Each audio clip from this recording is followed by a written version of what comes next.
Pipe വലിച്ച് ചുറ്റുന്നത് കാണാം. വലിച്ച് ടൈറ്റാക്കിയിട്ട് വേണം ചുറ്റാൻ. ഇത് ചുറ്റി കഴിഞ്ഞാൽ വലിച്ചിട്ടാണ് ചുറ്റണം, നല്ലോണം നീട്ടി ചുറ്റണം. ചുറ്റിക്കഴിഞ്ഞാൽ പിന്നെ ഇതൊന്ന് കൈ കൊണ്ട് മോൾഡ് ചെയ്ത് കൊടുക്കണം.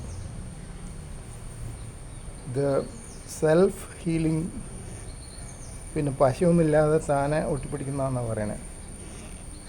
24 മണിക്കൂർ ഇതനങ്ങാതെ വയ്ക്കണം. വലിച്ച് ഊരിപ്പോരൊന്നും നോക്കാൻ പാടില്ല.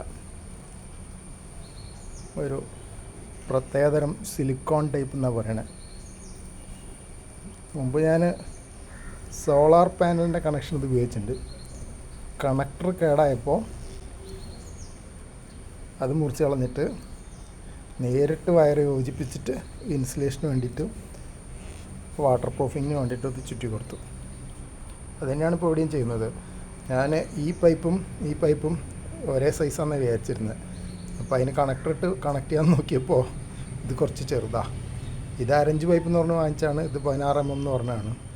അപ്പോൾ എന്തായാലും സൂട്ടായില്ല.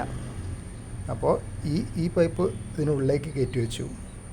ഇത് ടാങ്കിൽ നിന്ന് വരുന്നുണ്ട്, ടാങ്ക് കണക്ടർ. വാൾവൊക്കെ ഉണ്ട് ഇവിടെ. അപ്പോൾ ഇവിടെ വാട്ടർ പ്രൂഫ് ആവും എന്നാണ് ഞാൻ പ്രതീക്ഷിക്കുന്നത്.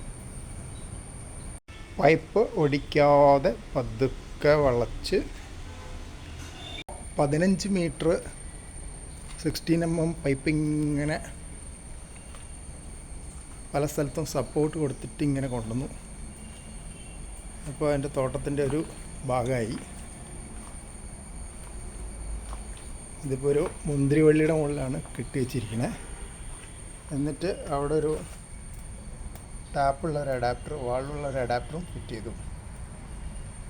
ഇനി ബാക്കി പണി നാളെ ചെയ്യുള്ളൂ. കാരണം നേരത്തെ ടേപ്പ് ചുറ്റിയ ഭാഗമില്ലേ, അതൊന്ന് ഉറച്ചിട്ട് വേണം എനിക്കിനി കൂടുതൽ പണിയെടുക്കാൻ. These are some of the components which I purchased from a local agro-tech shop for setting up a drip irrigation program for my plants. I grow a little bit of plants at home, mostly vegetable plants and some garden plants as well. So I am trying to set up a drip irrigation for my plants on a DIY basis. This is a dripper or emitter which is connected